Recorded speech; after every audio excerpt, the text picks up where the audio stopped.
കൊടുക്കുന്നുണ്ട്. പിന്നെ നമ്മൾ ഷോൾഡർ ആയതുകൊണ്ട് നമ്മളൊരു 1.5 ഇഞ്ച് ഒരു ഭാഗം കയറ്റിയിട്ടാണ് കേട്ടോ സ്റ്റിച്ച് ചെയ്യുന്നത്. അത് നമ്മൾ ആ ഒരു ഭാഗം ഒരു സൈഡ് ഇങ്ങനെ തൂങ്ങിക്കെടുക്കാതിരിക്കാൻ വേണ്ടിയിട്ട്. അപ്പം ഞാൻ ചെയ്യുന്ന രീതി ഏറ്റവും സിമ്പിളായിട്ട് ചെയ്യണത് ഇങ്ങനെയാണ് കേട്ടോ.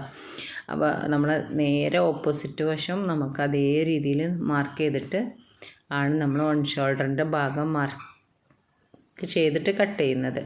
അപ്പോൾ നമ്മൾ ആ 1.5 ഇഞ്ച് മാർക്ക് ചെയ്ത ഭാഗത്തേക്ക് ഒന്ന് കണക്ട് ചെയ്ത് കൊടുക്കുകയാണ് കേട്ടോ. ഈ ഒരു ലൈൻ ഇങ്ങനെ ചെരിച്ച് കണക്ട് ചെയ്ത് കൊടുത്തിട്ട് ആ മാർക്കിങ്ങിലൂടെയാണ് നമ്മൾ ആ ഒരു ഷോൾഡറിൻ്റെ ഭാഗം കറക്റ്റ് കട്ട് ചെയ്യുന്നത്.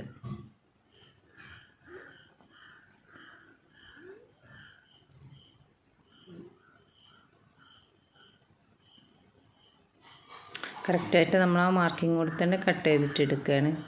അപ്പോൾ ഒരു സൈഡ് മാത്രമേ കറക്റ്റ് നമ്മൾ